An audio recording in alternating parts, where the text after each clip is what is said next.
meron na naman tayong itatry. Nakita ko na naman to dahil yung ginagamit kong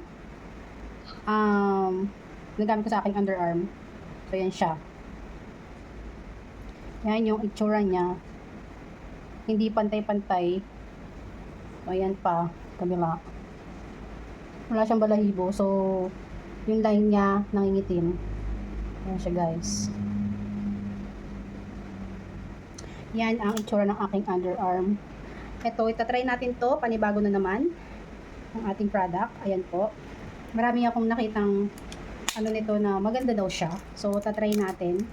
Napakarami ko na talaga na-try. Hindi ko alam kung saan na talaga mag-i-stay. Kasi, habang tumatagal kasi, okay siya sa una, pero habang tumatagal, hindi siya, parang, hindi ko nagugustuhan yung resulta. So, ayan. Ang ating, ano bang basa dito? Basta yan. Ayan ang ating pangalan. Yan pangalan ng ano natin. Pang underarm talaga siya. Tapos, 10 milligrams body bright blurred cream. Ayan. Hindi ko maano yung pronunciation nitong ano na to. Yan siya. Ang ingredients niya, meron siyang niacinamide, urea, tranexamic acid, and alpha-albutin. Yan. Yan yung kanyang mga ingredients. Yan siya. Tingnan natin sa amoy, kung anong amoy niya. Parang hindi ko pa nabubuksan, na amoy ko na parang amoy powder siya. So, marami kasi ako na-try din na ganito. Ang bango. Amoy lotion. Yan siya, madami. Madami siya guys, in fairness. Tapos hindi siya, yung itsura niya guys, hindi siya hindi siya watery. Hindi watery, creamy yung ano talaga niya, oh. Texture ng ano niya, oh. Matigas, medyo matigas-tigas. So, itatry natin.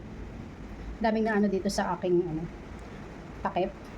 So, try natin siya. Ganyan lang, siguro kakonti. Konti lang lalagay natin kasi mukhang ano siya. Yan, ganyan lang karami lagay natin.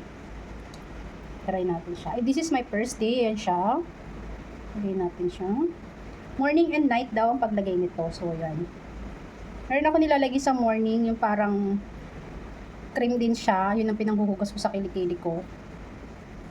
So, ayan. Kasi medyo dito, medyo ano siya, darken din. Tingnan natin kung papantay. This is my first day. Ayan. Ayan siya guys. Bango. Bango niya. Ayan, ganyan karami lang. Yan ang aking underarm. Ayan siya. Tignan natin, i-update ko na lang kayo pag nag 7 days na to. Or kaya kung may time ako makakapag-video ko every night na lang. Tingnan natin, observe natin siya. Sa bango, napakabango. Bango niya. Sana hindi siya, isang ginagamit ko na night cream, ano yun, nawala yung ano ko dun nawala yung pangasim ng kilikili ko dun. Yun nga lang, hindi ako satisfied at hindi rin siguro okay sa akin. Although hindi naman siya nangingitim, pero parang nababagalan ako. Sabi daw kasi nila, itong product na to, mabilis daw makita yung effect nito. So, malalaman natin kung talagang mabilis ang effect niya. Na-try natin siya ng 7 days challenge. Kasi kung talagang mabilis ang effect nito guys, 7 days pa lang, makikitaan na natin siya ng resulta. Sa texture ng ano niya, ng cream niya, maganda. Hindi siya watery. Para siyang lotion na mas in-sticky pa, na mas inano pa niya, creamy. Ang ganda. Saka punong-puno din yung marami din siya. So titingnan natin kung ilang days din to aabot.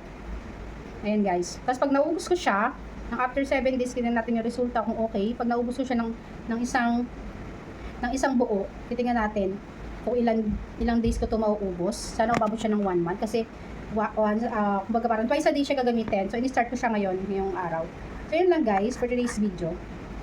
I-share ko lang sa inyo ang aking bago na namang sinubukang product. Ayan siya. Nagtitrending siya sa black up and yellow up. Orange up pala. So, ayan. Sabi nila dun sa naano ko rin dun sa video, sabi nila nakakaano din daw siya ng mga chicken skin. Tingnan natin kung magpa-flatten yung chicken skin natin dito.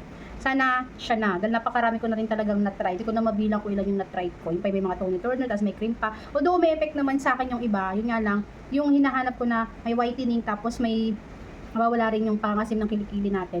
So, hindi ko na siya nakikita sa isang product. So, naghahanap kasi ako ng ganun. Kasi ang nangyayari kasi, ang ginagamit ko ngayon is, kumbaga, iba-iba. Iba yung para sa pawis, iba yung para sa whitening ko. So, ang gusto ko kasing makita, isang product na nandun na lahat. Siya yung gagamitin ko for pag lumalabas ako, yung parang deodorant mo na rin, ganun na pwede siyang gawing deodorant, everyday use din siya, tapos meron din siya binabundle sa night. So, tignan natin kung ito na yung product na yun, guys.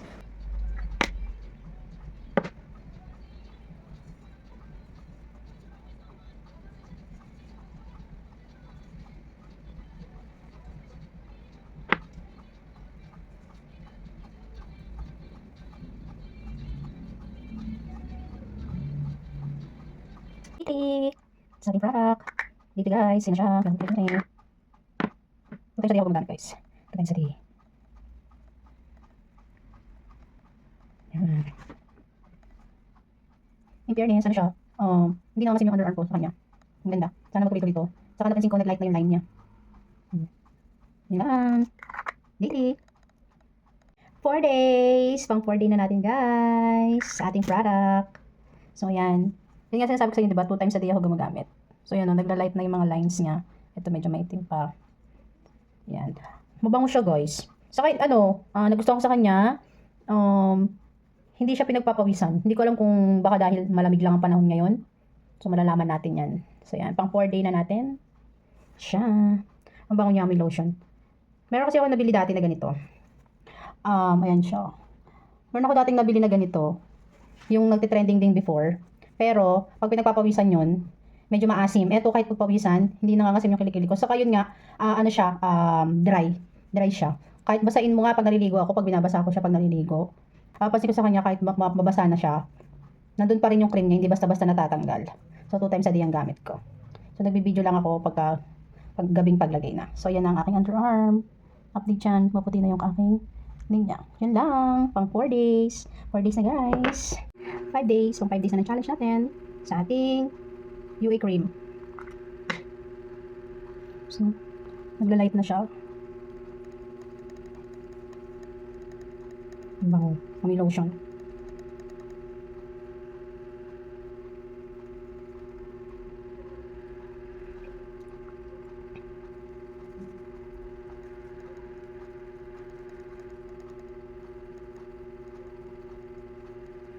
Pang 5 days. Actually, hindi ko alam kung nangingitim ba siya o hindi. So, this is my 6 days. 6 days na siya guys, dito sa ating product. Yan, 6 days na tayo guys. Tingnan natin, mag-last day tayo tomorrow.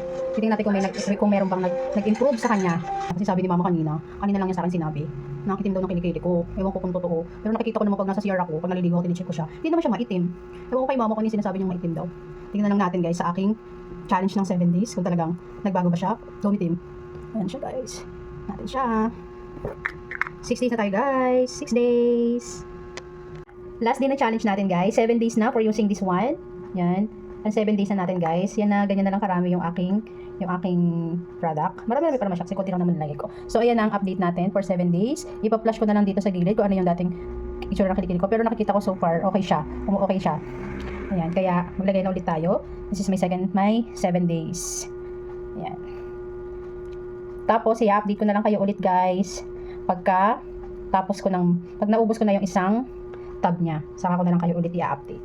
So, ito yung challenge ko lang guys, in 7 days challenge. Kasi kung talagang effective ang product kasi guys, within 7 days, makakakita na tayo ng effect niyan. So, far naman, okay naman, nakakita ko ng effect sa kanya. So, yan. Yan lang guys, for today's video. Yan lang po ang ating pang last day natin. 7 days na po using this product. Okay? 7 days. Para ba? Yan, 7 days using this product. Yan. Update na lang ulit pag naubos ko na ang product na to. So lang. Kung gusto nyo nga palang ma-try ang product na to guys, ilalagay ko po sa may yellow basket ang kung saan ko siya nabili. So yun lang for today's video. Thank you so much!